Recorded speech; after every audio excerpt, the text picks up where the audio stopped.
Hey, all right. You're listening to the Deadman's Tome podcast, a show that's been demonetized completely on YouTube because why? Because I am too sexually gratifying. Something about me. It could be my face, my voice, I don't know. Because you perverts get off at the sound of my voice. I mean, apparently, I'm not making this up. Google sent me a memo that my YouTube channel has been completely demonetized. I'm not complaining about it. I'm not crying about it.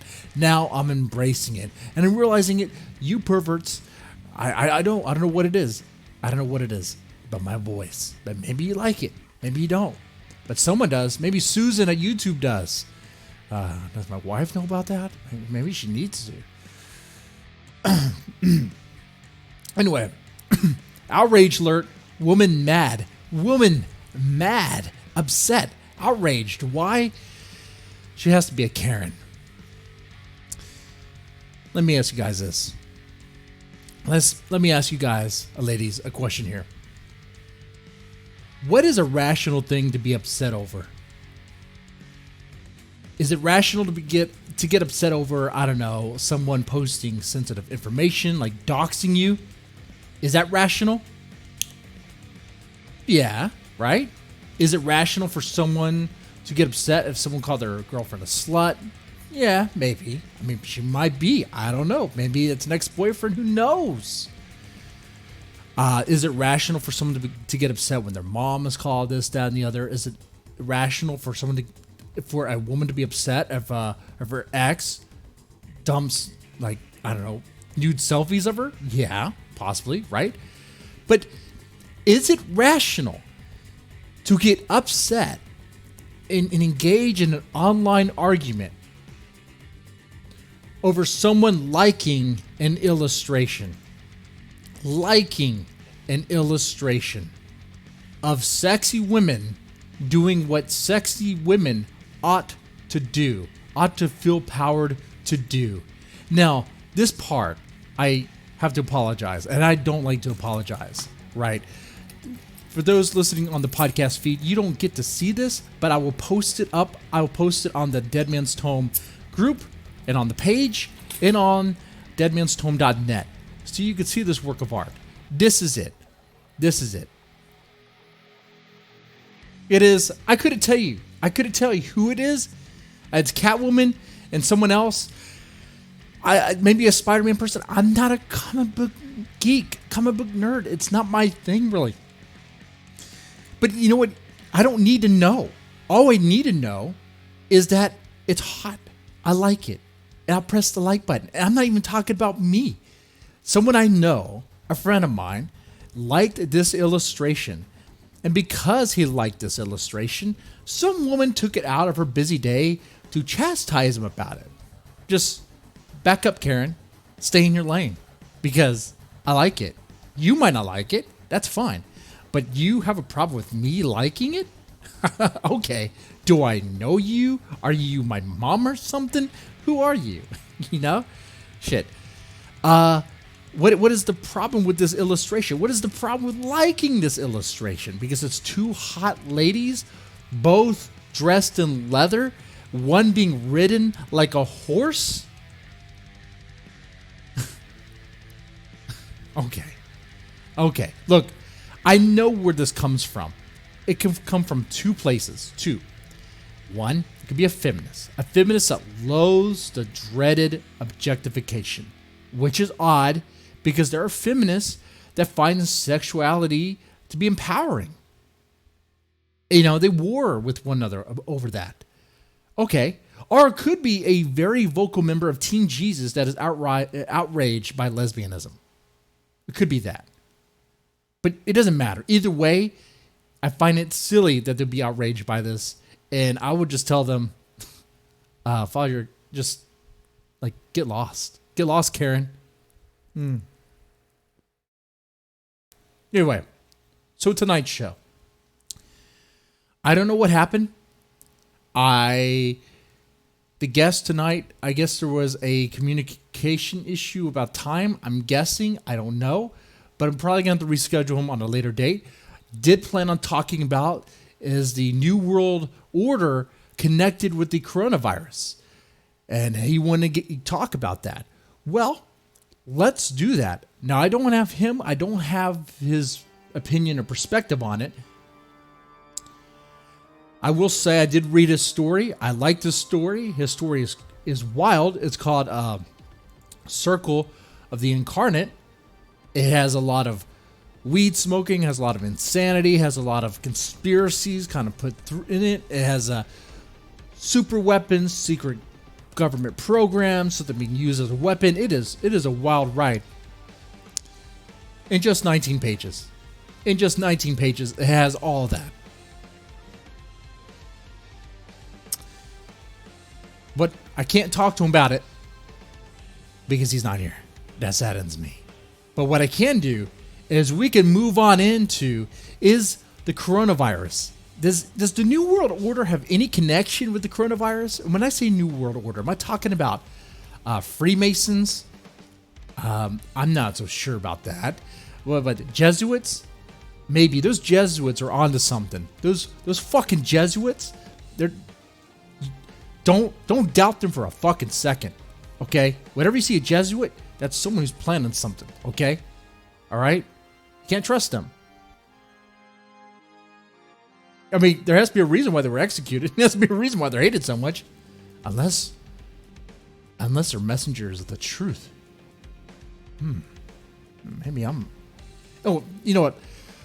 But I'm talking about the current New World Order, which maybe... Look, there's a lot of governors out there that are really drunk on power. They really like the power they got, being able to tell their whole state what to do. And some of them, one in particular, Mr. Cummo, Mr. Cummo Nipple Rings, likes to think he is the president and wants everybody to play by New York's rules. When we're not all New York, and most states don't even have a coronavirus situation that even compares to what New York is going through. Why are they the outlier, right? How come most states, most places, most counties across this country, across the U.S., are looking at their watch, looking at the calendar, looking at the days going by, wondering, can we just go out now? Can we go back to work?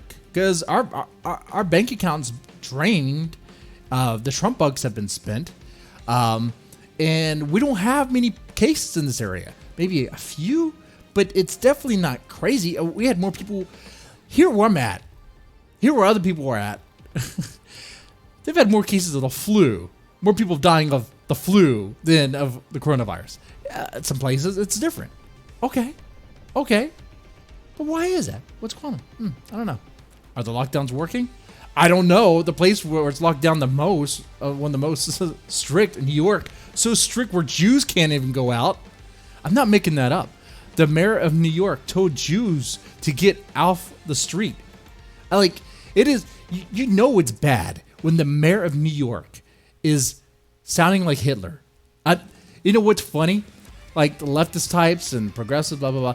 You guys, when Trump was elected, were trying to say he's going to be a dictator and he's going to be literally Hitler. What did he do during this? He said, you know what? Let the lockdowns, give it to the governors, because he didn't want to be a dictator about it. And guess who wants to be a dictator? The governors. the governors. And then, not only that, but you have a mayor of New York that literally warned Jews to get off the street. What was it? Oh, this is it. My message to the Jewish community and all the communities is this simple. The time for warnings has passed. Wow. If it sounds like something Hitler would have said, that sounds pretty bad. Okay? I don't care what color tie you wear. I don't care what aisle you're on. That sounds pretty bad. The message to the Jewish community. You're not gonna let rabbis be rabbis? Come on, man. Come on. Anyway. You know it's a huge overreach of power when mayors and governors are doing this. Saying, you gotta stay in. If you step out, we're gonna fine you. We're gonna arrest you. Well, you can't arrest because prisoners are being released. Definitely small time jail being released. You know, when they're releasing murderers, when they're releasing people who've been convicted of sex crimes and rape and murder because of fears of the coronavirus, because of fears of the super cough, and they go out and they rape and murder, which is happening, which has happened. You don't have to make any of this up. That's what's insane about this. You don't have to make any of this up. Because we are fearful that people are going to lose their lives to a super virus, we're going to go ahead and release people who are definitely going to kill people back to the general population, back to society, because we're worried about them. Wow. Wow. How fucked is that? And it's interesting now, finally now, there's articles coming out, Washington Post, saying that, you know what? This is an overreach of power. This is an overreach of power. Yeah, COVID is a thing.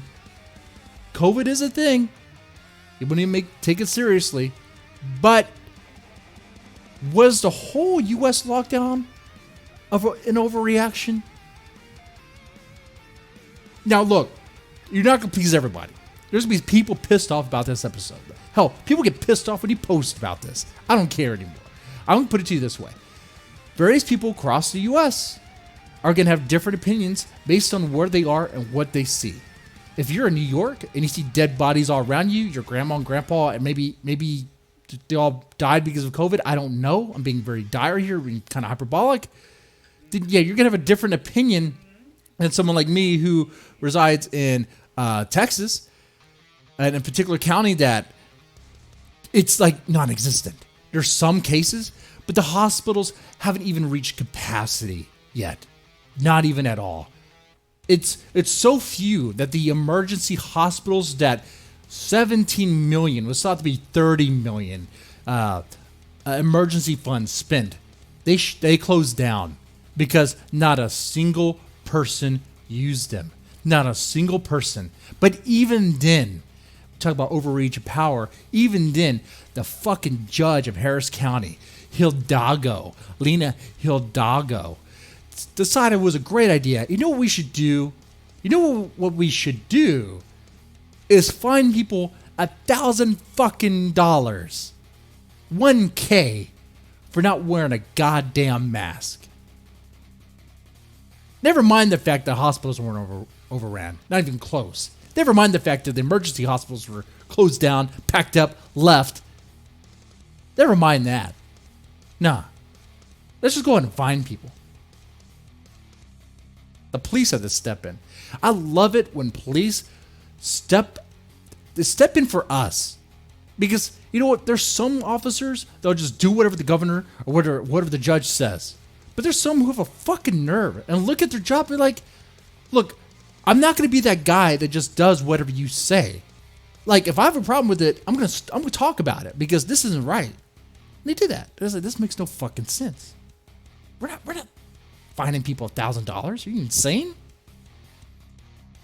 Like, this is an overreach. What they ended up doing now is now they give you masks. Okay. I guess you were being a dick then. I guess you wear it or don't wear it. Whatever. It doesn't. And then you have particular businesses being like, we're going to kick you out if you don't wear a mask. Oh, okay. Yeah, I'll go somewhere else. I'll do my transaction online. Fuck you, I guess. I don't know what to tell you. Or go in overkill, wear a fucking Judge Dredd helmet, you know? Wear a fucking a Halo helmet. See what happens then. I don't know. Master Chief helmet. Anyway. Overreach of power. I want to show you guys something.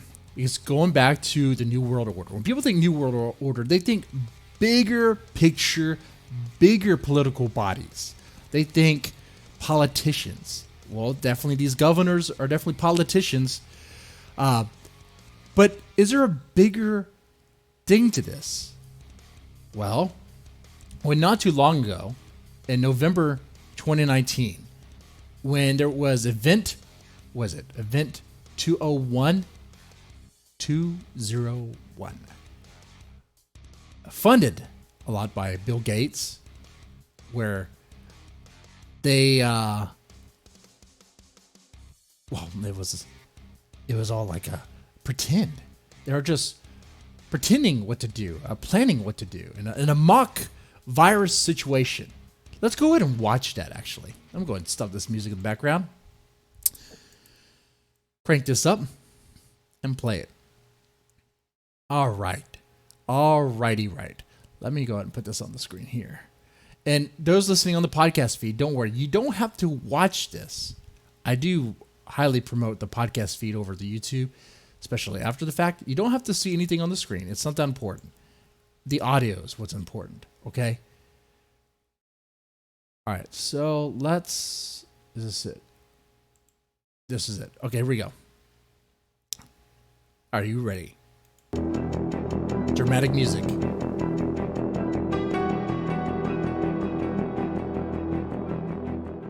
Pigs. Everything you see here is like a role play. It's a practice scenario. What they're talking about sounds like it very close, okay, to what happened, but they're talking about pigs. They're talking about like swine flu type thing. Months, perhaps years ago, a new coronavirus spread silently within herds. Gradually, farmers started getting sick. Infected people got a respiratory illness with symptoms ranging from mild flu-like signs to severe pneumonia. The sickest required intensive care. Many died. Experts agree, unless it is quickly controlled, it could lead to a severe pandemic, an outbreak that... Yeah, what I like about this is in this scenario, in this practice exercise, they have okay, South America being the place. circles the globe and affects people everywhere. They have South America being the origin of outbreak. I guess they weren't planning on China, huh? I guess they weren't. You know what? They probably, honestly, the smartest place would have been China because they're wet markets anyway. How notoriously awful they are, and they are the worst. They're the absolute worst. But maybe they couldn't use China because it would be offensive to China. I'm just throwing that out there. Everywhere. The mission of the Anyway, so what they do here is they talk about how they're going to plan, what they're going to do. And what I find interesting about this, as a new world order, what you're going to need is businesses on board that can help organize the supply chain and restructure the economy in a way where society will still be able to exist, but in a way that is controlled, one, to prevent spread of the virus, also to make things easier to operate. All right. Pandemic Emergency Board is to provide recommendations to deal with the major global challenges arising in response to an unfolding pandemic.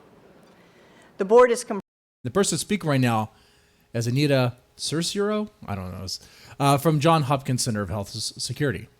comprised of highly experienced leaders from business, public health, and civil society.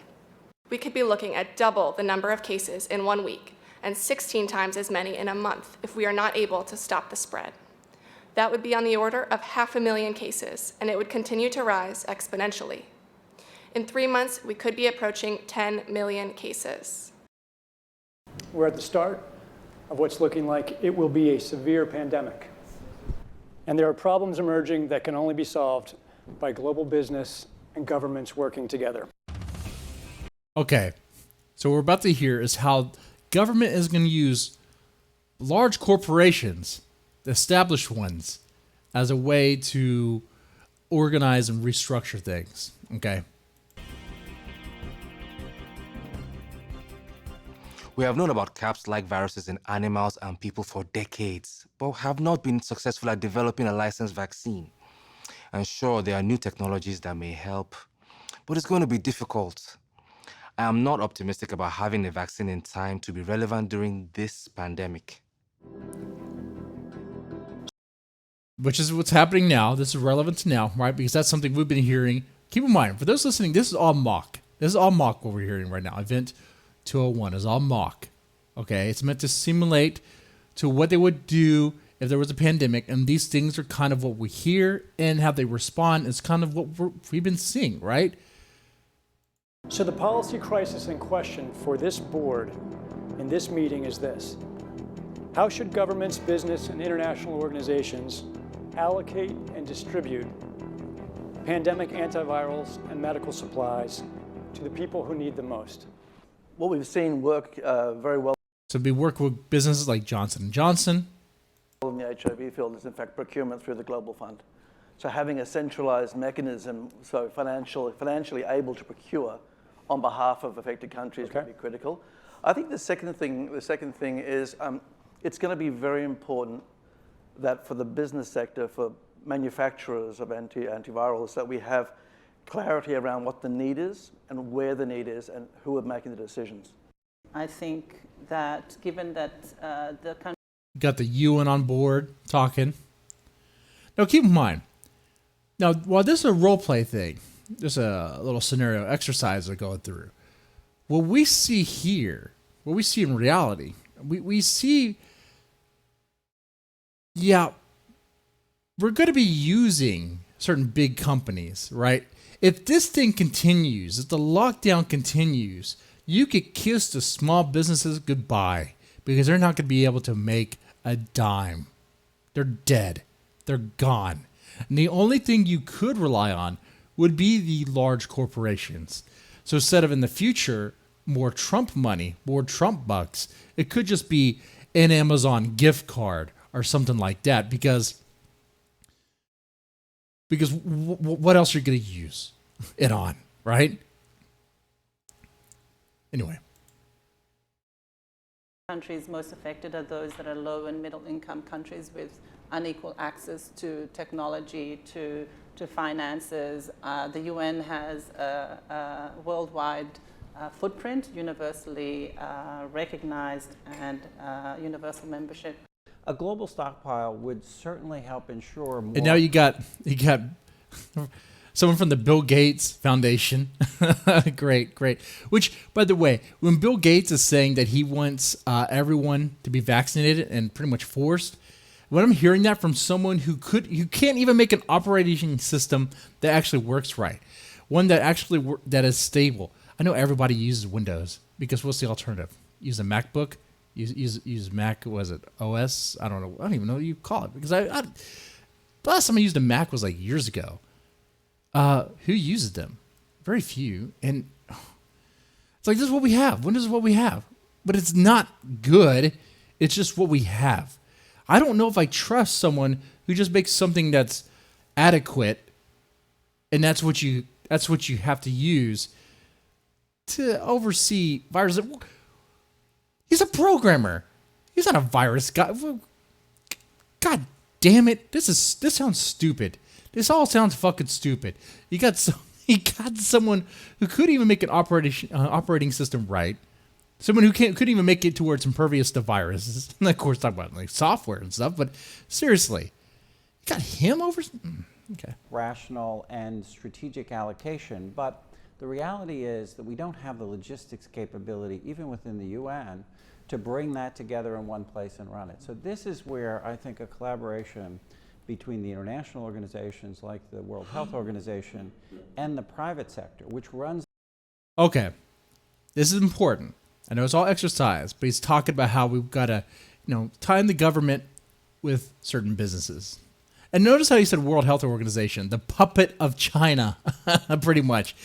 Hey, Taiwan #1, right? Right? What does the World Health Organization think of?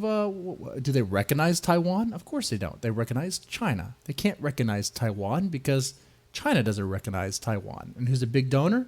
China. It's almost like we see the influence of governments, of politics, and businesses feeding into what's going on now. These supply chains for many purposes. Guy's voice is low. Understand where the supplies are, make smart decisions about how to allocate them to the people who need them in the places that need them the most, and then work with the industry to move those supplies from where they are today to where they need to be.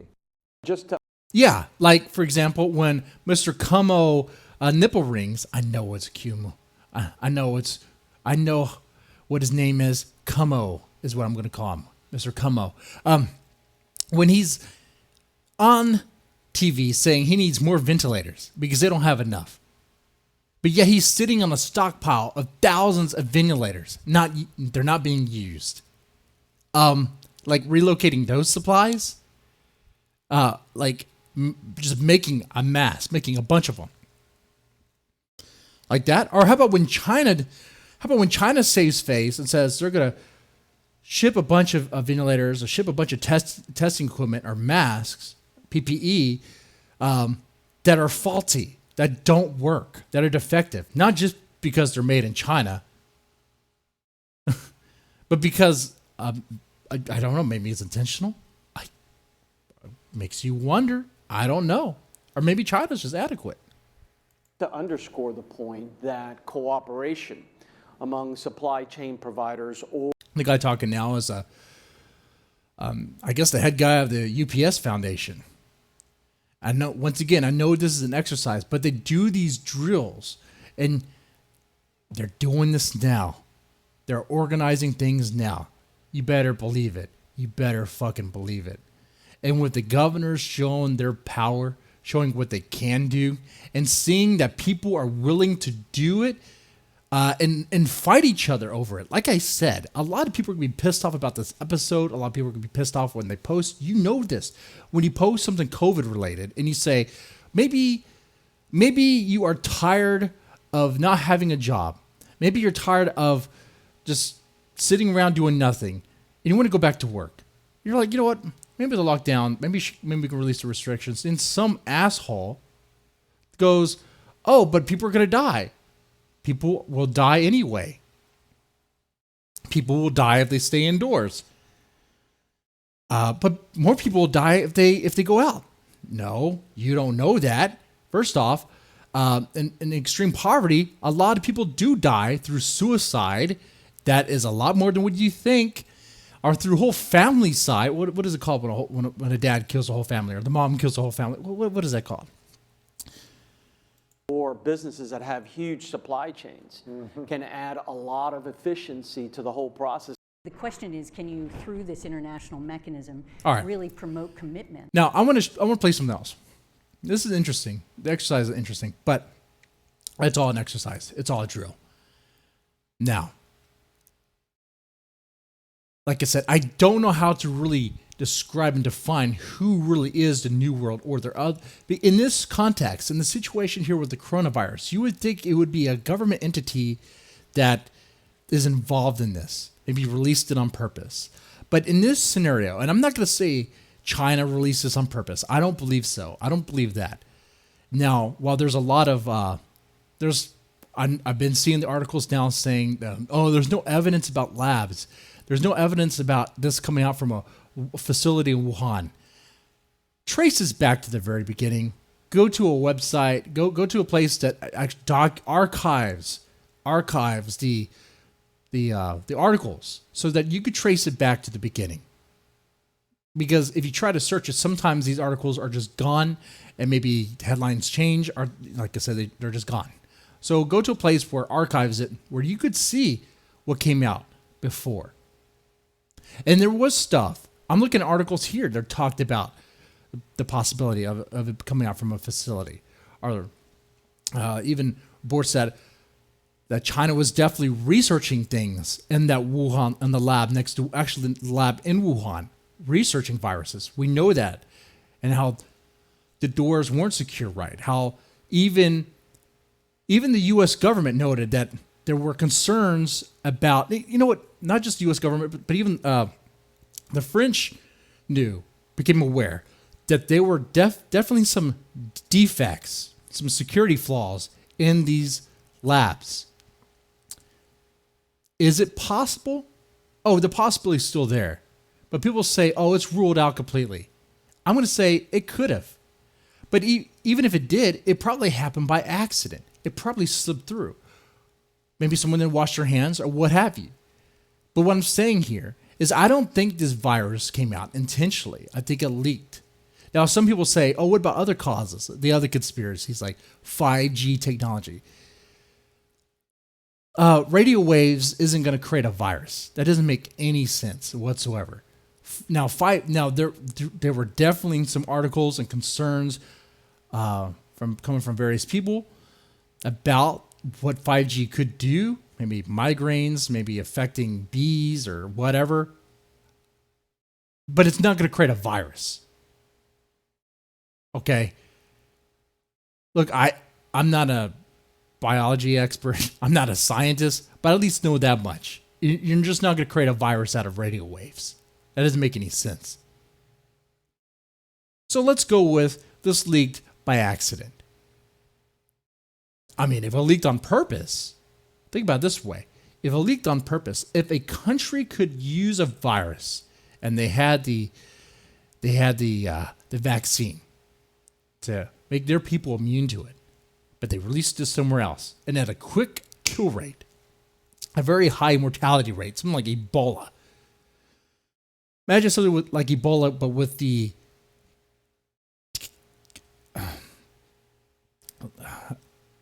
something with a mortality rate and being very contagious, like the coronavirus, very contagious, but it just does not have the kill rate of Ebola, right? That would be a great weapon. That would be a weapon that if anyone can create, if any one of our enemies, maybe the U.S. might be. I don't know if we're working on anything like that. But I wouldn't put it past us. But I'm saying it's something that I could see countries, some particular ones, having a vested interest in making. Right? So why wouldn't they play with viruses in labs? Hell, that whole thing wasn't even needed because we know they play with viruses they shouldn't even be messing around with in fucking laboratories. That's why they have them to begin with. Right? So what if it leaked out? Okay. Then you have this spread out unintentionally. And now it's like we have this mess.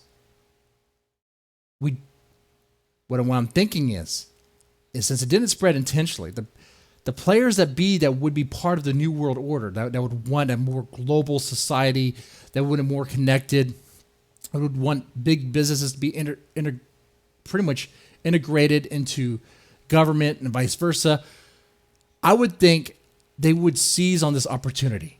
Maybe through good intentions, maybe some through bad intentions. Maybe they playing the long game and they know how this is going to go. Maybe they're just taking short time decisions. And, when you give certain people power, they just don't give it up. Kind of like these governors right now. They're enjoying this lockdown. I think these governors are enjoying this lockdown more than they should. Because they like the power. And they're getting a lot of support on their side saying, you're doing a great job. You're doing a great job. Go back and look at it. Why is it the places with the most strict lockdown seem to be the places with the highest, the highest infection rate and highest death rate? Why is that? How come New York has the highest? I mean, really, if you look at it, it's because they're more packed. And how they get around. Hell, people were thinking Houston was going to be another hot zone because of how packed we are. But we're not. And we're not close to it.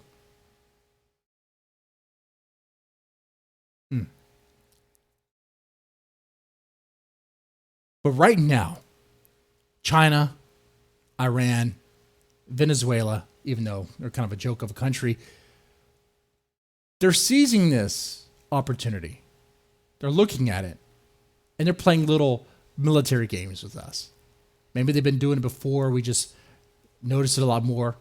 But with China, not so much. They know our military presence in their area is weak because it got out that the coronavirus has messed with their influence there. So they start showing force. They show force back, and it becomes a little, game of chicken.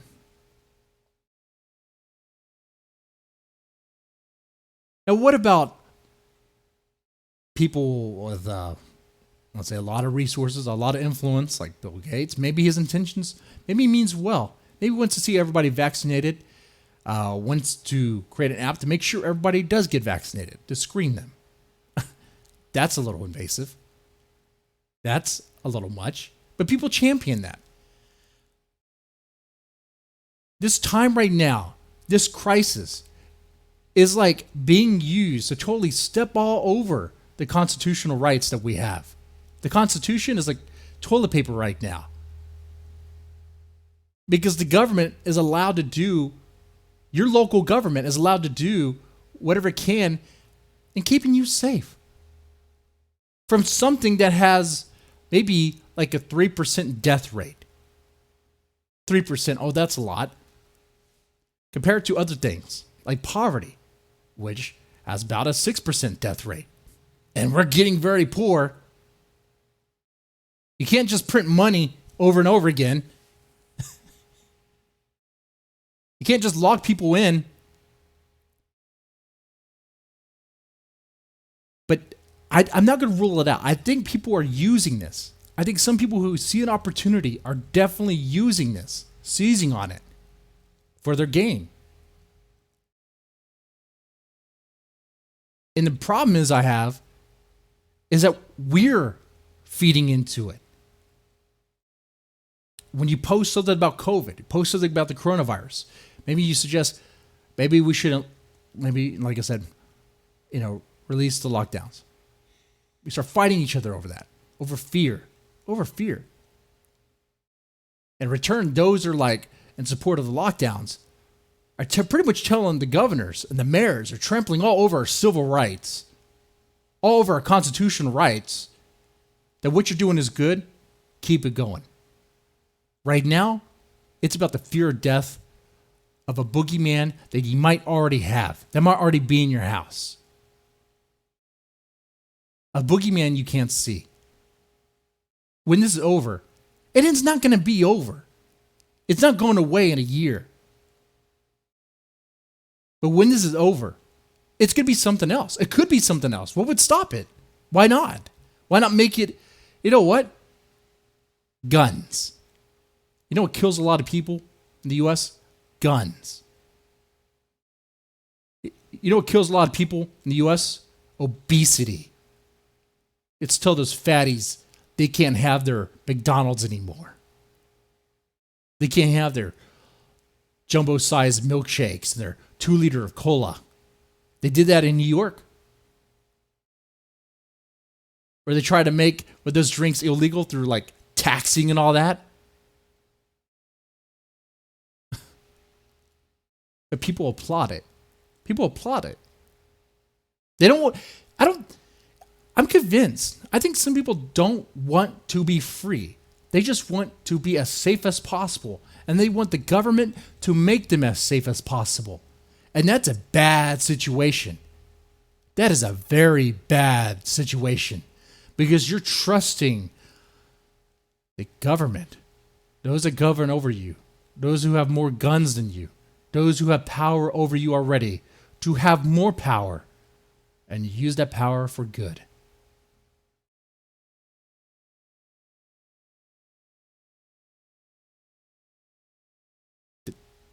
Wow.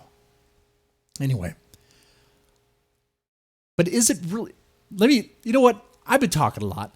Let's listen to a doctor talk about what he thinks about the coronavirus. Now, this video has been shut down a lot. This video has been shut down quite a bit. Let me make sure this stream is still up. I have a funny feeling it won't be. Okay, it is. But this video that I'm about to play, YouTube has been actively taking it down. Facebook has been taking it down. Yet it's a doctor in California, through his expertise, his hands-on experience, explaining. But I guess this doctor is just a quack. We've tested 5,213 people, and we have 340 positive COVID cases. Well, that's 6.5% of the population, which would indicate that there is a widespread viral infection, similar to flu, which is a 0.1% chance of dying from COVID in the state of New York. And they have a 92% recovery rate. If you are indeed diagnosed with COVID-19, 92% of you will recover. So we're seeing millions of cases, small amount of death. Millions of cases, small amount of death. And the reason I'm making that point is because we're going to compare this to flu and say, is this significantly different from influenza A and B? And if not, why has our response been what it is? So if this is a typical extrapolation, 328 million people times 19.6 is 64 million. That's a significant amount of people with COVID. It's similar to the flu. If you study the numbers in 2017 and 2018, we had 50 to 60 million with the flu. And we had a similar death rate. The deaths in the United States were 43,545.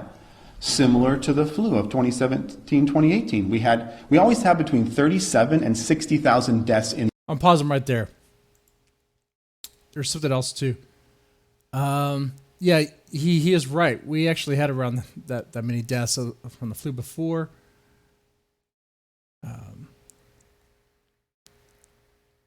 Was it 2016, 2017? We had even worse, like over 80. I mean, or that might be the 61. It gets pretty high. It gets really high. The deaths. It's pretty scary. It is very scary. Anyway. Oh, wrong one. In the United States, every single year. No pandemic talk, no shelter in place, no shutting down of businesses, no sending doctors home. That's from the flu, by the way, just to clarify. Yeah. 37,000 and 60,000 flu deaths 37 every year, per the CDC. Oh, my bad. Let me correct something. I was talking about the estimated death. In 2017 to 2018, the actual was about 61 deaths. I guess, and as I saw the 71 or 79, but they rounded up to 80. But it was an estimated figure. We didn't reach that at all. But 30 due to flu in the United States.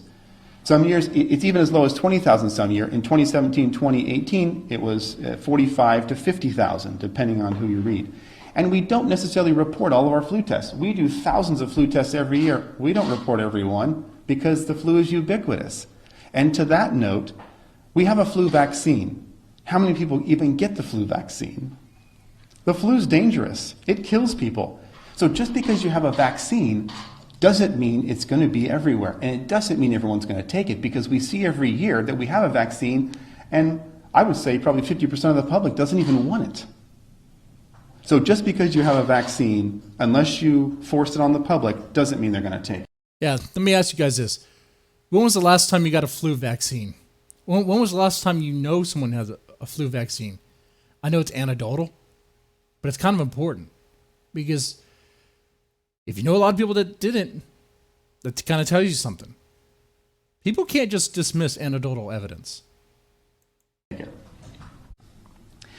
So we've gone over the secondary effects. We've gone over the statistics. Now I want to compare flu virus. Is this significantly different? And I just got a little bit of data here. So deaths, per the CDC, 24,000 to 62,000 deaths each year. We had about 45 million total cases in 2017 with about 62,000 deaths, or a 0.13 chance of death from flu in the United States. As you know, our other numbers were 0.02. So the lethality of COVID-19 is much less. Now you've got hotbeds of it in New York, but again, we went over the numbers, 0.1% chance of death. Widespread, small amount of deaths. It's similar to flu, as a matter of fact. If we follow the science, as we've been asked to do, I'm following the science. This data is generated by the CDC, World Health Organization. The testing is generated by what we have done here. So we are following the science. Thank you for your question. I think your question is... And people will quickly dismiss this and say these guys are just quacks because they're speaking against the narrative, right? Because those that want to exercise this power, those that want to live in fear, those that are, maybe they see a bunch of death around them. Maybe they know a lot of people are dying, or they just hear what other sources are allowed to say.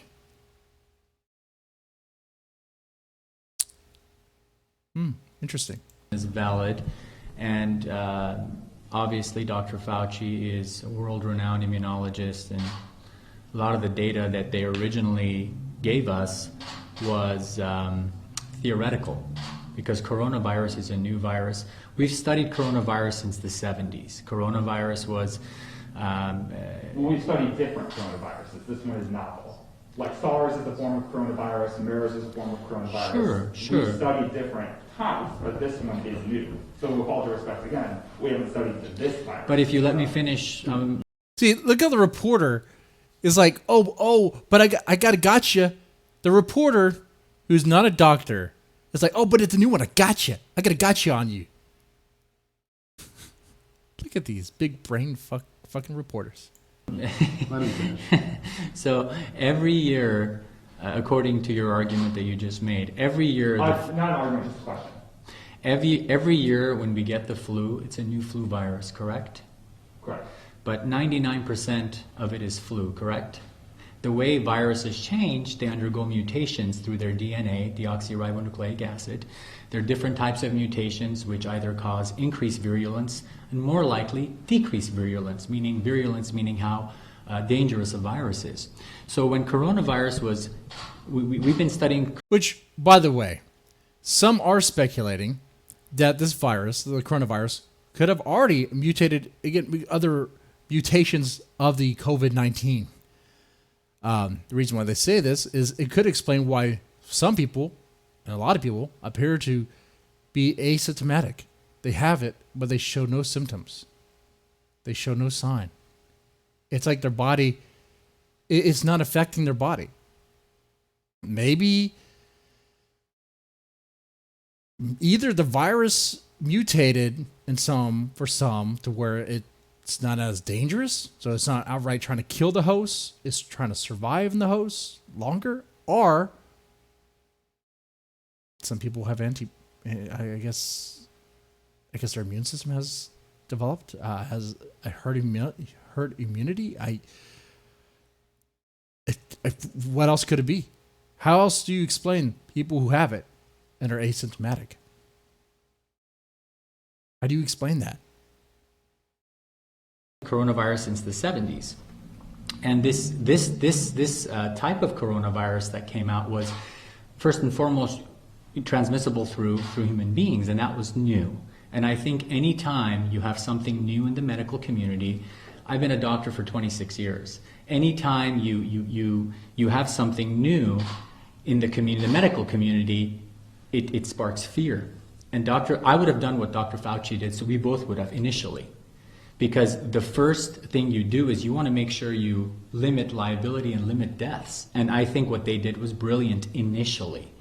But, looking at theories and models, which is what these folks use, is very different than the way the actual virus presents itself throughout communities. And there's different communities we're talking about here. Bakersfield, a lot more widespread than Manhattan. Very, very different. So you can't really... theory and reality are not always the same, and that's what Dr. Erickson is presenting. It's not about being right or wrong. Medicine, what they teach us is you practice medicine. I'm learning every day, so is Dr. Erickson. We all learn every day. It's not about being right, who's wrong. It's not a basketball game, who made the basket, who didn't.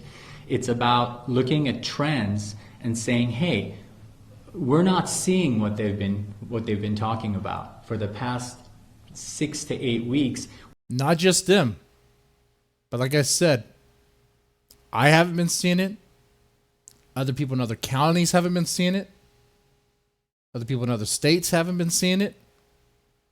We're just kind of like, what are we afraid of? You know, when I say something like that, someone's always offended and bothered, which normally I don't care. But right now we're talking about people dying, and I get it. Some people are dealing with maybe someone in their family that has it. Maybe they're struggling with it. Maybe someone who has it and they're recovered. So they see it as something very serious. Okay. But it's not as, in some areas though, let's be flat out honest, in some areas, it's not as serious. We've crippled the economy. There's a lot of domestic issues going on. Is social isolation warranted for the healthy? So I understand that you guys are seeing different. Oh, check out the rebuttal. Check out someone who wants the New World Order. Check out someone who wants the governors to, I guess, lock down more. Which, by the way, how long should these lockdown? If we all lock down, or Governor Cuomo had suggested, what was it like? He wanted the infection rate to be less than 1%. It was a crazy low number. It was like, you're probably not going to get that. In fact, at this point, I'm not so sure it's about infection we should be looking at, or is it really the death rate we should be looking at? Because if people are recovering quite a bit, then that's like, well, then it's not doom and gloom. It's not the end of the world. I kind of realized that when I was covering this stuff from the very beginning, and the death rate was rising. I was like, oh shit, Corona-chan might be the one who destroys the world. But then the recovery rate surpassed the death rate by a huge percentage. So it's, and I understand there's some cases where people recover, but they get it again, or they recover and they still have it. So it doesn't leave your body. So maybe you just recover and you learn to live with it. Like, you're not going to, people act like you just get the virus out of your body. If it's there and it's dormant or whatever, I mean, then your body's developing an immunity to it. Drawing different conclusions from the same data. Why is that? That's my question. Because we're actually seeing the patients. Dr. Fauci hasn't seen a patient for 20 years. I'm just saying it's in general, a lot of the figureheads are not, it's like the general contractor versus the sub. He's not seeing patients, he's in an ivory tower. And we have a world of respect for him. He's a world-renowned immunologist. Two different things. He's an academic. We've dealt with academics all of our life. I did surgery at USC and Loma Linda, all academics. But academics and reality is two different things. Two different things. So we're just presenting our data and our opinion as medical professionals in this community. We're not wearing masks. Why is that? Because we understand microbiology, we understand immunology, and we want strong immune systems. I don't want to hide in my home, develop a weak immune system, and then come out and get disease. We have both been in the ER through swine flu and through bird flu. Did we shut down for those? Were they much less dangerous than COVID? Is the flu less dangerous than COVID? Let's look at the death rates. No, it's not. They're similar in prevalence and in death rate. So we are saying that our response now that we know the facts, it's time to get back to work. It's time to test people. But again, testing gives you a moment in time. Testing tells you, the nasal swab says positive or negative. The blood vial, the tiger top or the finger stick gives you IgG, IgM. IgG being the long-term immunoglobulin we look at for immunity. But again, it's a moment in time. And what's interesting to me too is when someone dies in this country right now, they're not talking about. Okay, now this part's very, very important. I said this before on a previous stream, previous video, maybe not on the Deadman's Tome podcast, but maybe, yeah, probably on another stream. Doctors across this country are being pressured to classify deaths as COVID, even if they're not COVID deaths. Like if you die of pneumonia and they could classify that as COVID, maybe. It's real weird. It sounds like a lie. It sounds like malpractice. But you know what? Let me let the doctor talk. About the high blood pressure, the diabetes, the stroke. They say, did they die from COVID? We've been to hundreds of autopsies. You don't talk about one thing. You talk about comorbidities. Their vessels were narrowed. Their lungs were a smoker. COVID was part of it. It is not the reason they died, folks. It is one of many reasons. So to be so simplistic to say that's a COVID death because they have COVID, you know how many people die with pneumonia or people that die from flu, with flu I should say, it's not from flu. Their lungs were compromised by COPD. They had a heart attack 2 years ago. They have a weakened body. We aren't pressured to test for flu. But ER doctors now, my friends that I talk to say, you know, it's interesting. When I'm writing up my death report, I'm being pressured to add COVID. Why is that? Why are we being pressured to add COVID to maybe increase the numbers and make it look a little bit worse than it is? I think so. Well, there's two ways to get rid of a virus, right? Either it burns itself out or herd immunity. For hundreds of years, we relied on herd immunity. Viruses kill people. End of story. The flu kills people, COVID kills people. But for the rest of us, we develop herd immunity. We develop the ability to take this virus in. I know I'm just letting these guys talk. I'm not really so worried about fair use of this. YouTube is actively trying to take these videos down.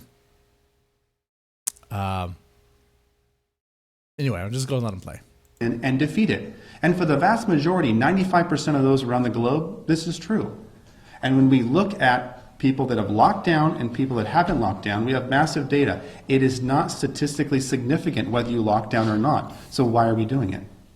The secondary effects that we went over, the child abuse, alcoholism, loss of revenue, all these are, in our opinion, a significantly more detrimental thing to society than a virus that is proven similar in nature to the seasonal flu we have every year. And then eventually we treat this like we treat flu, which is if you have the flu and you're feeling fevery and body aches, you stay home. If you have cough, fever, shortness of breath, COVID is more of a respiratory thing, you stay home. You don't get tested. Even when people come with flu, a lot of times we don't test them. We go, you have flu. Here's a medication, or if it's been more than 2 days, you don't get Tamiflu, it works itself out. This virus is the same. You have COVID, go home, let it resolve, and come back. So someone who... Another reporter coming in with a rebuttal, coming in hot. What do you think she's going to ask? Are you just going to say grandma just has to die? Is that what you're saying? Who test negative for the antibodies, should they be allowed to go back to work? They should, because they may be negative for the antibody for years. They may never get flu. We have people in their 50s who have never had flu. So you're just saying anybody who So you're just saying that anybody can go back to work?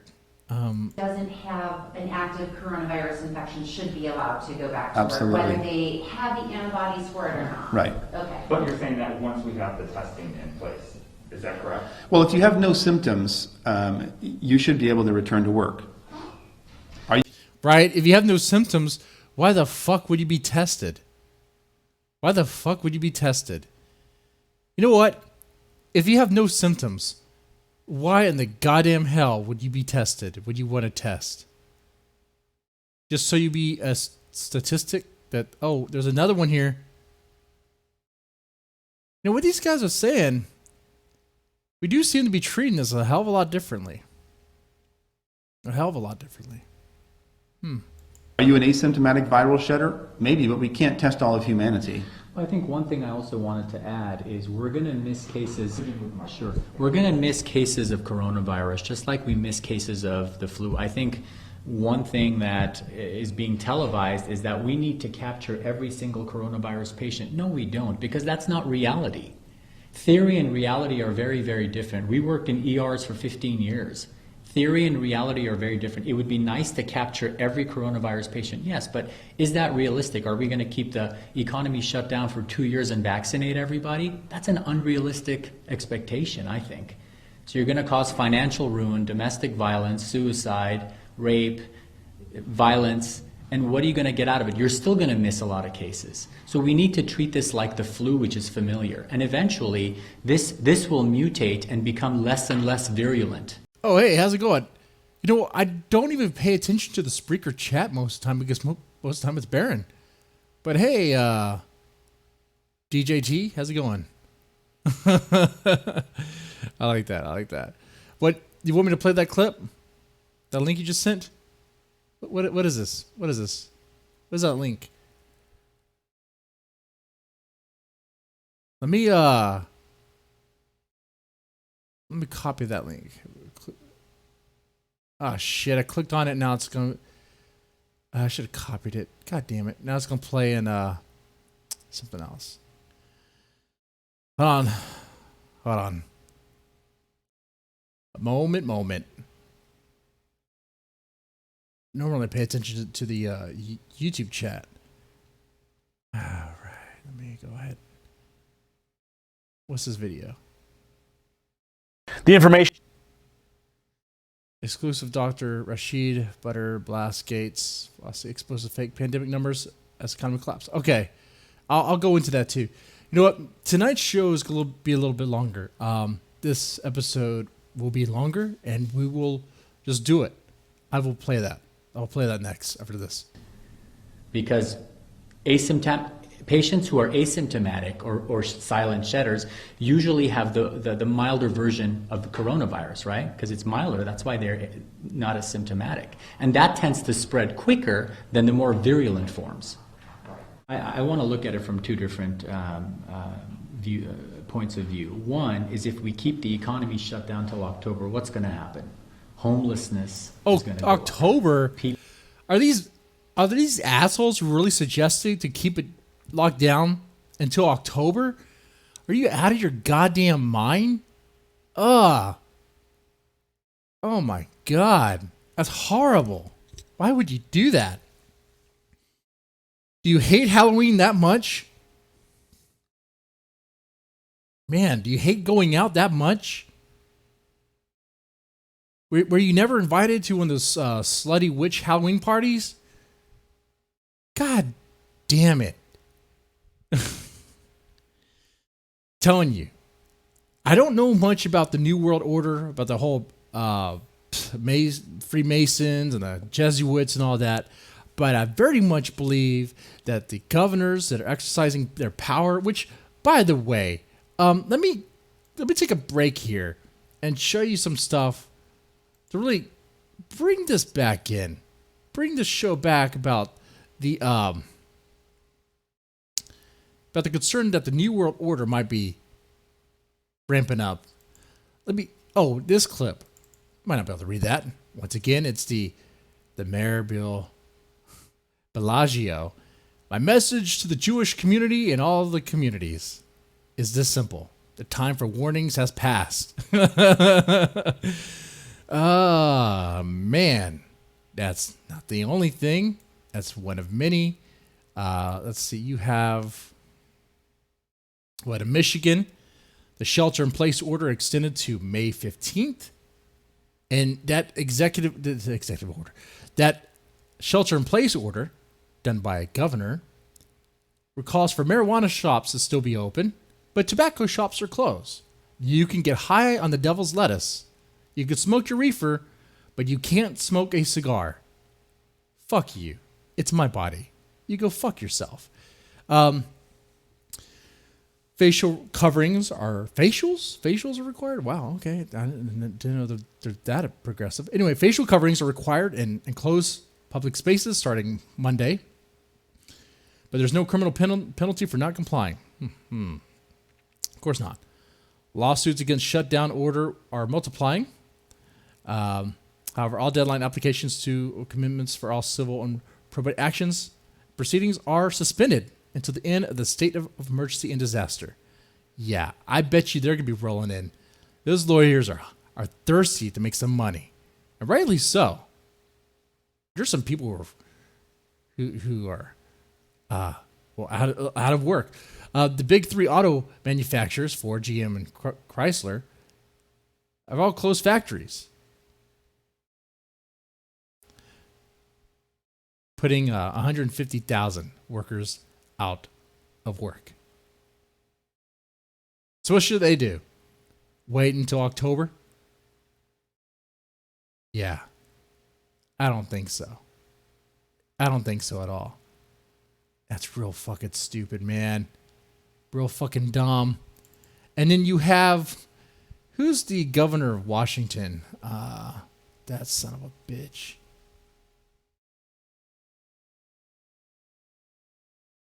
Inslee? What a piece of shit. When the president talked about liberating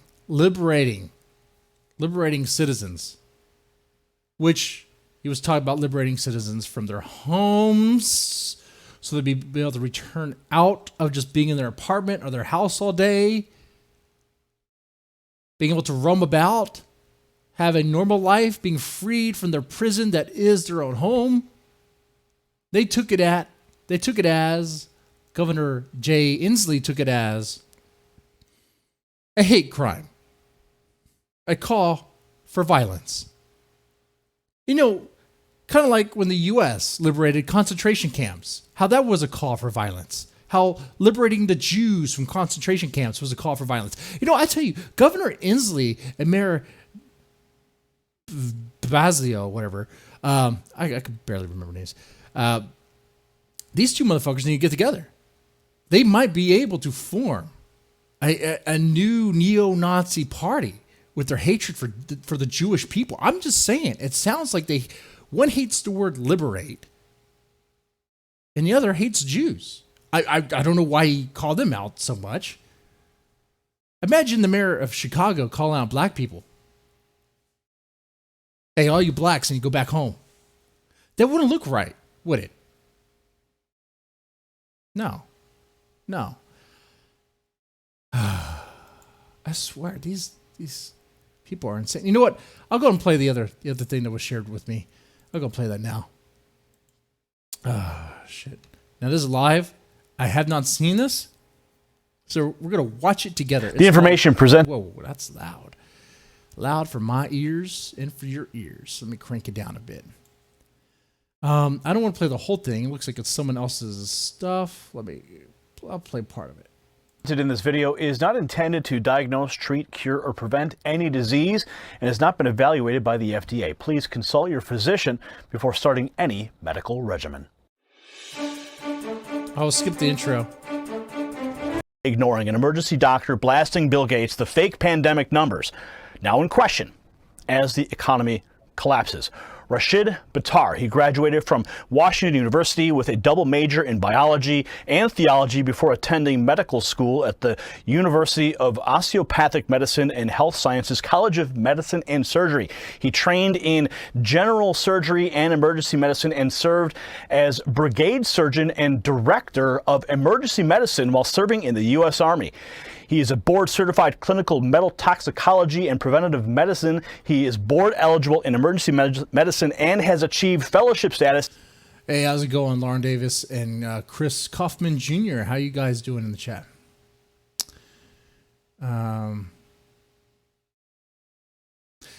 me take all I can say is nurses. Yeah, nurses should definitely wear gloves and masks. So they're treating. Masks work. Yeah, sure. They do. It's funny. You can walk around your neighborhoods and be like, they'll go play on the Nextdoor app. Yeah, how come people aren't wearing masks? If you're just walking around away from other people, you don't need to wear a mask. If you're next to someone, okay, then yeah, you do. But if you're more than 6 feet away from someone, you're fine. You're fine. I mean, the concern is about air particles getting into your mouth. And here's the other thing. There could be a chance that you have the coronavirus already, and you show no symptoms at all. There's people that are in that boat, in that situation. In 3 separate medical societies. Today, he serves as the medical director for the Centers for Advanced Medicine with clinics in California and North. Yeah, and don't get me wrong. Don't get me wrong, Laura Davis. Yeah, the people working, on the front lines in this, yeah, they're definitely risking their lives for it. Risking their lives, trying to treat it and take care of it. But they do that too with other viruses as well. You got to take those precautions. North Carolina. These clinics specialize in the needs of patients with immune dysfunctions and toxicity issues, usually manifesting in various conditions such as cancer, heart disease, and autism. And for over 20 years, he has been ranked as one of the top 50 doctors in the United States. His first book, The 9 Steps to Keep the Doctor Away, became a Wall Street Journal, USA Today, and Amazon bestseller, and is now an international best-selling book translated into multiple languages. Now this week, a video he made called out the fraud that is being perpetuated across the world by the World Health Organization, the CDC, Bill Gates, the deep state, the mainstream media. It went viral with millions of views. All right, Laura, I'm really curious what you have to say about this. Here we go. Views worldwide. Doctor, welcome to the program. Thank you, Gary. Appreciate it. Now, 3 weeks ago, you called this a conspiracy. You called out the hysteria being perpetuated to scare the world population based on false data. Now, it was Jerome Adams this week, the Surgeon General, and the Trump administration who agreed with you when they announced that they had dropped the World Health Organization and the CDC model and are now working with real numbers. Okay, this is directly from the White House. This is the Office of the Press Secretary. Now, Tuesday, the White House putting out this press release demanding... A shot. Thank you, Coffin. Thank you. I'll take one. Thank you so much. Accountability from the World Health Organization and committed to investigating the response, the false claims, and the cover-up. So explain to our viewers what led you to this discovery and how the numbers never supported their claims. Well, Gary, basically, I have patients from all over the world, and patients were concerned about this, and they asked, and I put out in social media that, look, if you really want to know, I'll make a video about this. And I expected some people to respond. I had, 700-800 responses, just yes, please get us the information. So I asked the question because you're hearing stuff about conspiracy. So those videos that we put out were actually asking the question, COVID-19 conspiracy ? And as I started looking at it, to me, it just didn't make any sense anyway. We deal with the hardest to deal with medical conditions anyway. So it wasn't a big deal. I just remembered that when I heard about the coronavirus aspect, there was one particular component that we used intravenously a lot in our clinic, and I just made sure that we had 10 times the normal amount, and that was it. It wasn't a big deal. It didn't bother me. However, as I started looking at this information, and as I started seeing that this is actually a chimeric version, something that was developed here in the United States in 2015, it was published in Nature magazine, that it was developed in the University of North Carolina, Chapel Hill, where all the initial studies were done. The chimeric research, despite having a moratorium by the US government to prevent any chimeric research, by the way, just so your audience understands, chimeric research basically means that they're taking a naturally occurring substance or virus, in this case, and then mutating it, genetically modifying it, changing the configuration morphologically to gain function. It's called a gain of function study or gain of function research. And that basically means that they're making something that already may have some potential to cause harm, making it more harmful, making it more virulent, making it more resistant. And basically that's what I found, that they took the SHC014 strain of the coronavirus, the surface antigen component, and brought in the backbone from the SARS coronavirus, put them together, and then inserted HIV and MERS orthologs on top of it to make a more virulent, more detrimental virus. Now, the thing is... That's interesting, because I remember when this broke out that there was, I think there was an article from India, of all places, talking about how the RNA strands... I'm not a biologist. I'm trying to explain this, but it looked like it's been spliced with other viruses before. Then again, I'm talking about what other people were talking about about the RNA. I don't know. Maybe there's some to that. If I could jump in for just a moment here, because what I think you're talking about is the moratorium that was placed, and then $3.7 million from the National Institute of Health was transferred to China so they could continue this research, even though the moratorium, so they basically outsourced this research to China. Is this the same topic we're talking about here? This news is just breaking? Yes, this is exactly right. So it goes back to 2014. The U.S. government decided, based upon certain virologists at that time, saying that, look, there's no justification for this kind of research. There's a potential for it to cause harm, cause a pandemic. So there's no justification for us to do this type of research. So the government passed a moratorium in 2014. Fauci. And I do recall hearing this from other sources as well. Was it China in Focus? China in Focus, I believe that's what they're called. It's the YouTube channel. The news coverage is on China, whatever. They talked about how, they hinted about this before. Approved budgets to be monies to be section for this type of research. So basically, and I'm getting really, every time I think about this, it gets me really flustered because I'm so angry that he basically broke the law. He more than broke the law. He created this entire cascade that we're seeing with the world shutdown was created by this initial aspect back in 2015. He broke the law. He went against government moratoriums. He took taxpayer money and he funded research that has now led to the COVID-19. In 2017, he was documented at Georgetown University saying that there will be a pandemic that this presidency will face, that this term will face. How did he know that in 2017 that something was going to happen in 2018, 19, or 2020?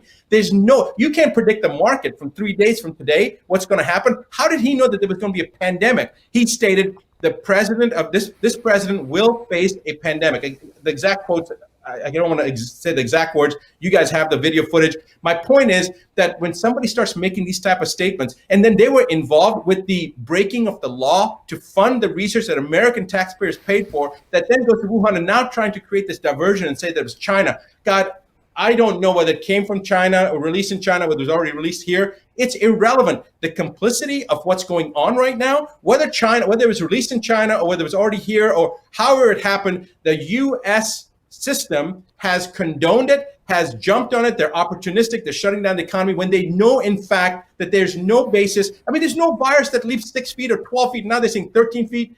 Complete misinformation. And I'm sorry that you've pulled the chain on me right now, but the mainstream media, when the Surgeon General came out and said that basically the Gates model, the Fauci model, the World Health Organization model was not going to be followed anymore, and they were going to look at the actual data, the actual numbers, the mainstream media didn't respond at all. All they said was, it seems like we're going to be going to 2022 before people can assemble together. That's what ABC put out. And Fox, or was it New York Post put out, it seems like that the 6 feet of social distancing is not going to be sufficient. It needs to go to 13 feet. There is no virus, bacteria that jumps 13 feet. It defies every logical aspect of. Once again, the governor's using this as a way to pretty much abuse their power. And to what gain? Science and medicine. And what really, really pisses me off is that there are thousands, tens of thousands of doctors and scientists out there that know that this is a fraud, and they're not saying anything. Either one, they're scared of social ostracization because they're going to be called out, or social shaming, or they're afraid of that they're going to lose their license. For God's sake, this is changing the planet, and every scientist and every doctor that knows this to be a facade needs to open their mouth and speak. There is every aspect of science has just been literally picked up, thrown in the toilet, and flushed down. It's like everybody's ignoring it. The fundamental aspects of how the human system works is being ignored. Physiology is being just put in the garbage bin. Every aspect of virology and infectious disease is being ignored. Physiology has been ignored for a while.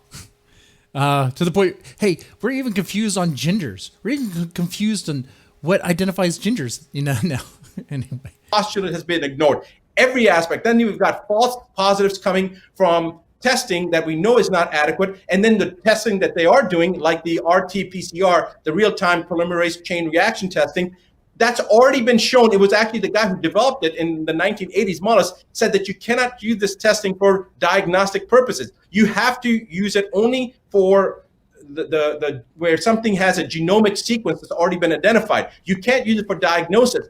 yet they're using it for diagnosis. And when that's not enough to justify the number of deaths that they've created this pandemic for, they're causing doctors and nurses to go back and change the death certificates to say. See, that's what I'm worried about. And I don't know if Ms. Davis could talk about that because she's a nurse. Maybe she's not allowed. I don't know. But what is up with that? What is up with the doctors being pressured to put COVID as the death when it may not even be related?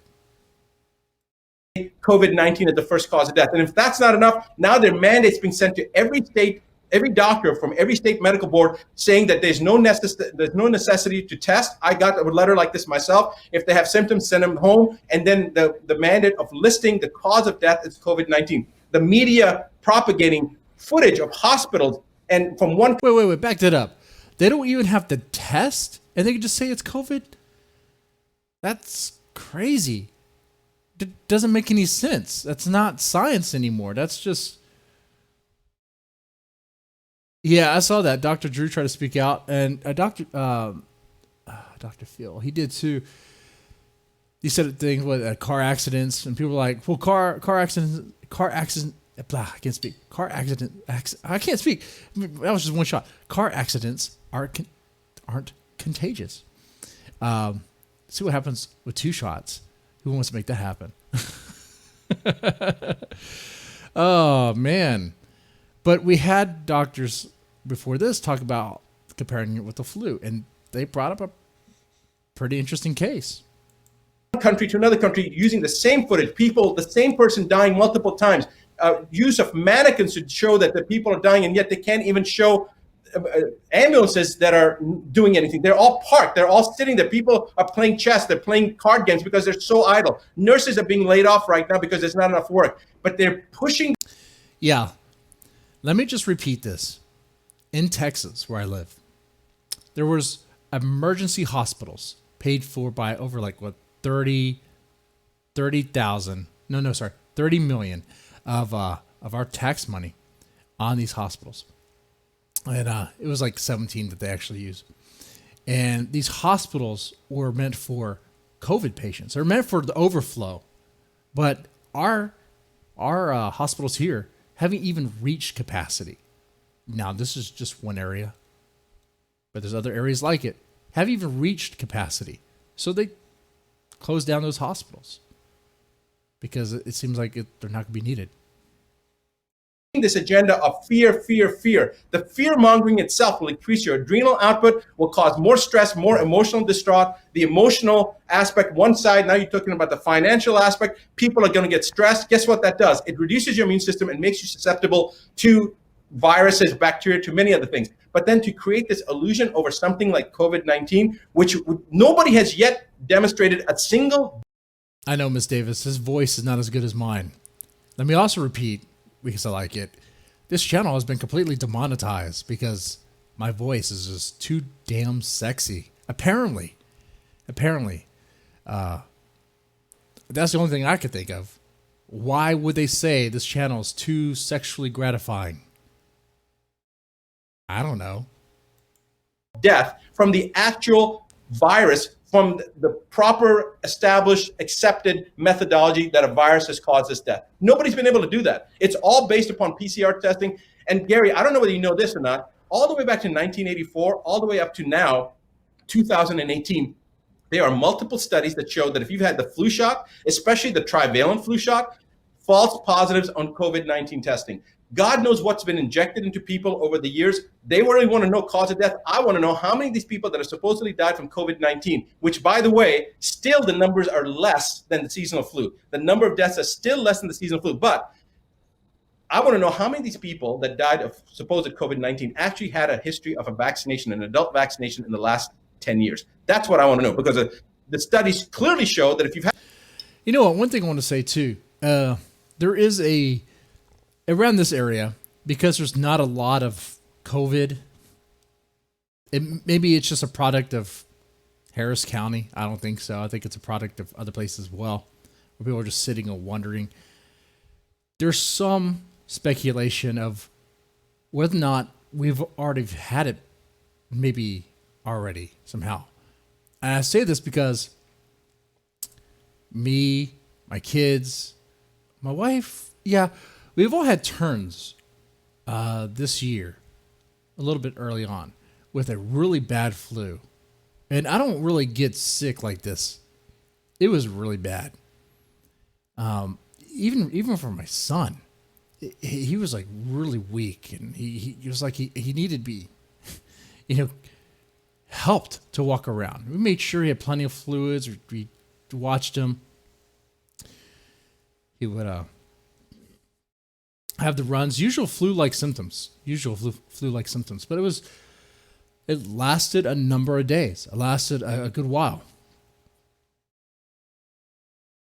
But eventually he got over it.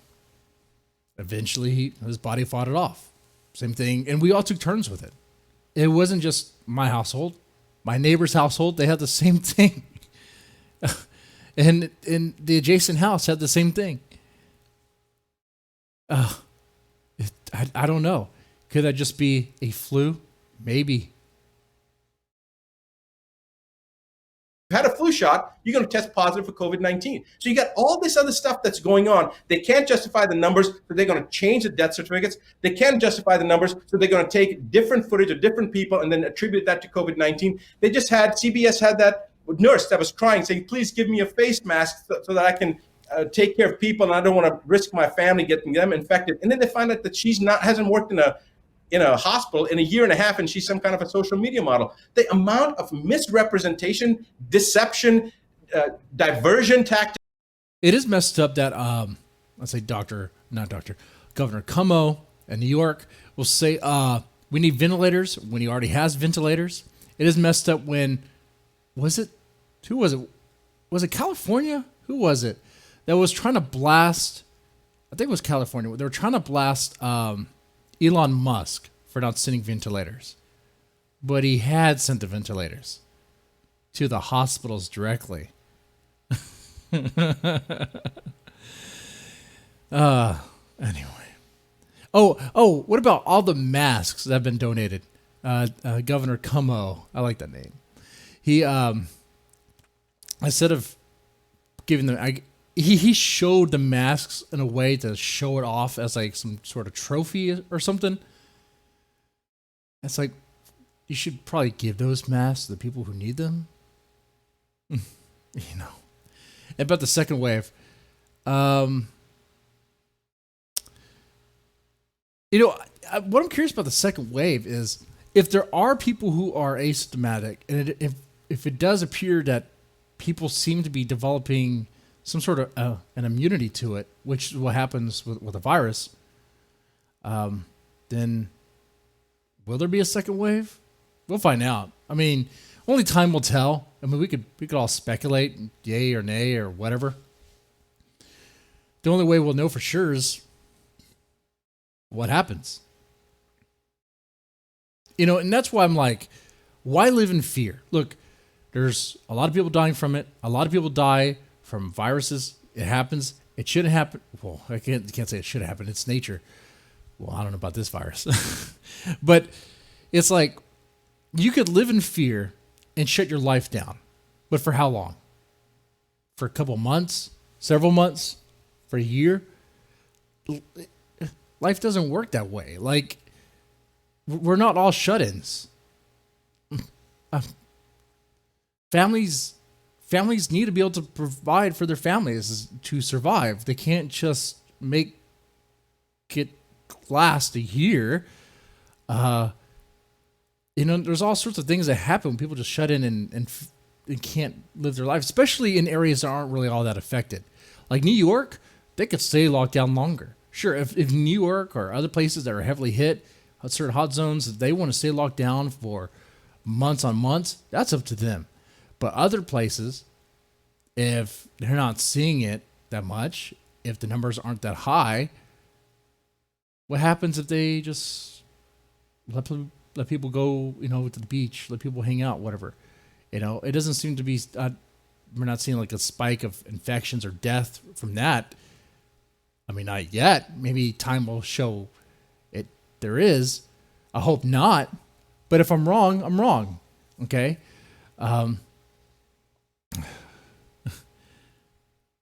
I mean, I'd rather be wrong there than just wait around for a year or 2 years or however long it's going to take. And in the meantime, you got people committing suicide. You got people's mental health deteriorating. People abusing their kids, doing all sorts of bad things. Having a whole societal breakdown.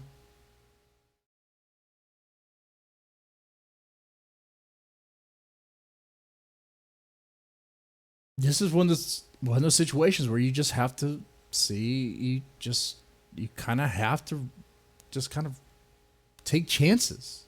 You could take safe chances. You can make safe bets.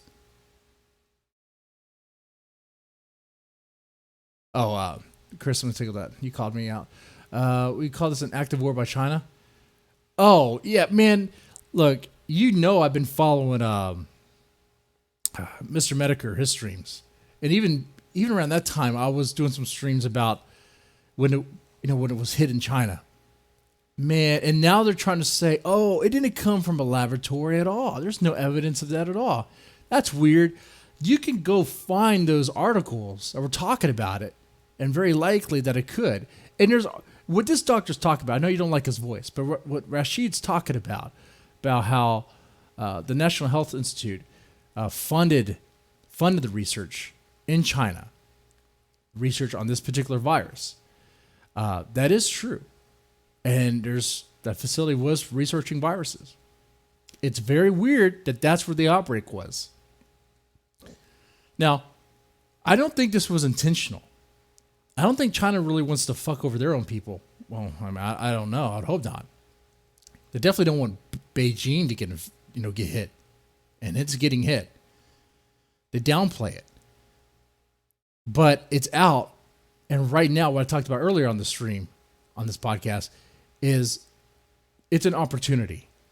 Our military presence over there is weak, so China's kind of like, showing force. It's in their boats around Japan and all that, showing this is what we have. Of course, we're responding back with our show of force as well, but what will happen with that? You have Iran popping shots at us too. It's an opportunity.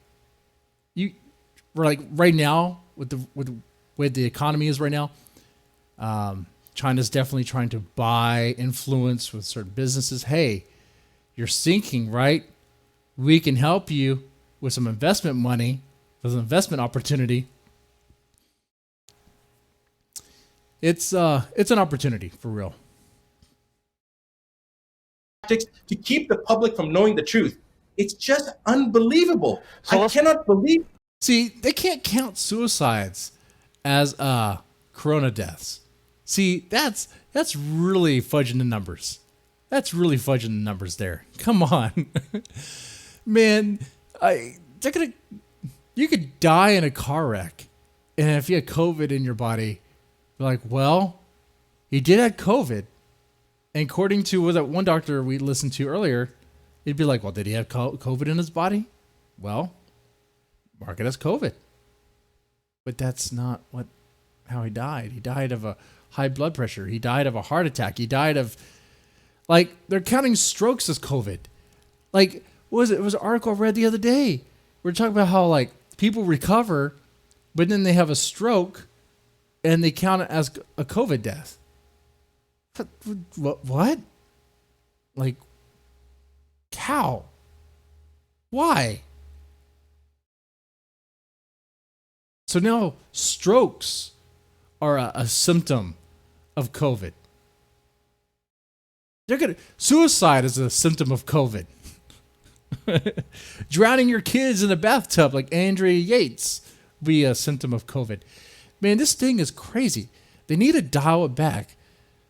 The hysteria is what they need to dial back. So let's take it back to what you said at the beginning of this fascinating statement you just made. I mean, I'm blown away. I know our viewers are right now. But by the way, I just have to say, that suit, is it too big on him or too small? It looks like it's swallowing his body, but the cuffs It's like it's not fitted right. It's not a fitted suit. So we're going to take this back. Is Fauci can't even talk. directly responsible for this pandemic because he maneuvered the money, he maneuvered around the moratorium, kept this chimeric research going in China? Is he directly responsible for not just the pandemic but also the response that's killed the economy, put 17 to 22 million people out of work? Is Fauci directly responsible? I'm going to say this. I think that I've seen some petitions going around. I know Dr. Shiva said that Fauci should be fired. I think that's the nicest thing that could be done to Fauci. I think he should. He's a criminal. He's broken the law. He's going against the government. I mean, to me, that seems like it's a traitorous thing to do. I mean, if Dr. Fauci funded research on viruses in China, that's a little weird. If he did indeed do that, that's what's being said here. The government has passed a regulation, and he's at one of the highest levels in the NIH. He's got a directorship at the NIH, and then he breaks the law, he breaks the moratorium, and then funds research against something that could potentially cause harm throughout the entire world. And he's in collusion with a foreign government to do. I mean, I don't know. That's a matter for attorneys to decide. But I'll tell you something. Fauci goes back to 1981. In 1981, he called HIV/AIDS the gay disease, and he was the one who funded the research behind a drug 3 years before it was even established that there was a real virus. So the virus was established in 1984. In 1981, he was pushing the agenda of a drug prophylactically to treat people for a condition that has now been seen to be related to lifestyle, nutritional status, all sorts of other things. He was pushing the agenda to push a drug that caused so much harm as a prophylactic, just to prevent HIV. Now, this goes back 1981. We're talking 39 years. This guy has a history of pushing an agenda. Here's a question that I want to ask you, Gary. Forget about the audience for a second. I just want to ask you a logical question. So here's the president, regardless of whether you are for the president or against the president, forget about that. The man is elected. He's the president of the United States, and it is our responsibility as citizens to follow the directive of our commander-in-chief. Whether you agree or disagree, that he went through the process, he got elected. So get off that bandwagon, people, and stop making a big deal between the Democrats and Republicans. He's a president. He deserves our support. All right, get on but now with it. the president comes out. And see, if I was that guy, I would be like, just get on with it. Just say it. Say it. Say it. Stop with the middle ground stuff. No one cares about the middle ground stuff. Just say it. Say it. The middle ground meddling is even worse than just saying I'm a Trump guy or I'm an anti-Trump guy. I don't care. If you're just middle ground, just say it. Just say what you're gonna say. And says there's a drug called hydroxychloroquine, which has been on the market for God knows 50, 60, 70 years, and another drug, Zithromax, which has been, it's a macrolide that's been around for at least, that class of drugs has been around for at least 70, 80 years. Maybe Zithromax, maybe Zithromax has been around. Oh, if he talks about chloroquine, that's weird. Once again, not to toot my own horn here, but talking about this stuff when it started happening and it started popping off in China and paying attention to the Mr. Medicare streams, that chloroquine shit was promoted by, was it South Korea? It might have been Taiwan as well, as they were noting that it seemed to treat it. Also, like anti-AIDS treatment anti-AIDS medication seems to be, seems to take care of the symptoms of corona.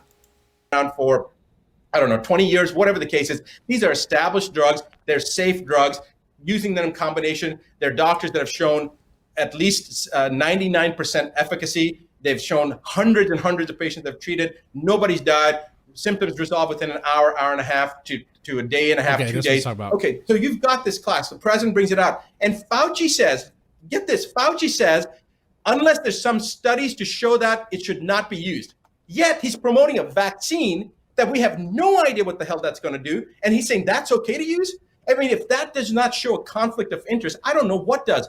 People need to wake up and realize there is a massive criminal component to this. This entire world economy, the whole world economy shutting down, it comes back to one person, in my opinion, and that's Fauci. Now, there's other people that are involved with the charade, obviously, but Fauci is the person that they put up in the front, and Fauci's the one who had the ability to stop this. Fauci has told a friend of mine, Judy Mikowitz, who I was doing an. Now, I don't want to play this guy's whole content. Played about 16 minutes of it, and it's a 40-minute thing. I'm not going to play it all. No way. No way. And I agree with you, Chris Kaufman Jr., that if the host's hair gets any brighter, it might engulf in flames. He didn't have to retract that. Didn't have to retract that at all. It is pretty bright. That slick back look, I hate it. It looks greasy. It looks slimy. I see that, I'm like, you're trying to sell me on something, aren't you? Then again, I'm a guy who wears sunglasses indoors. But,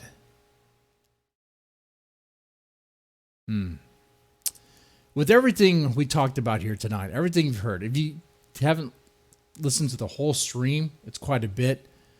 But with everything we covered here, everything I showed you, what do you think?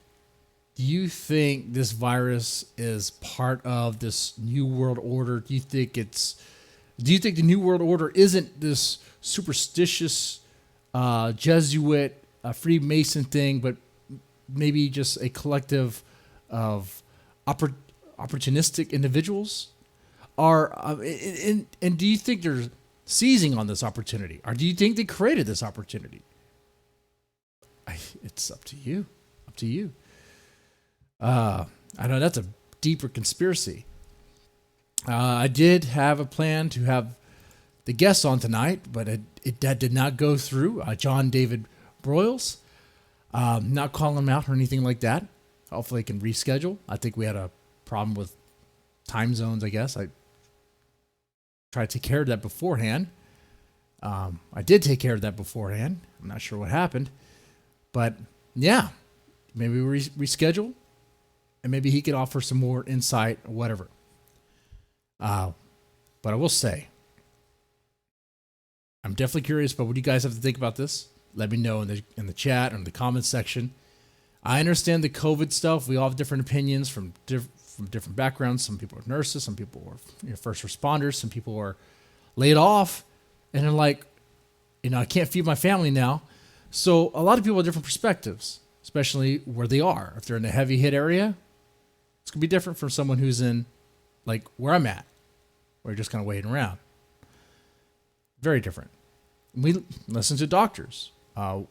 Two that were in California, they're like, we can open now. And then we listen to this guy who's calling out Dr. Fauci. So it's interesting. But we'll see. We'll see what happens. Anyway, guys, ladies, I hope you enjoy this. Y'all take it easy. All right. Oh, and be safe. Be safe out there.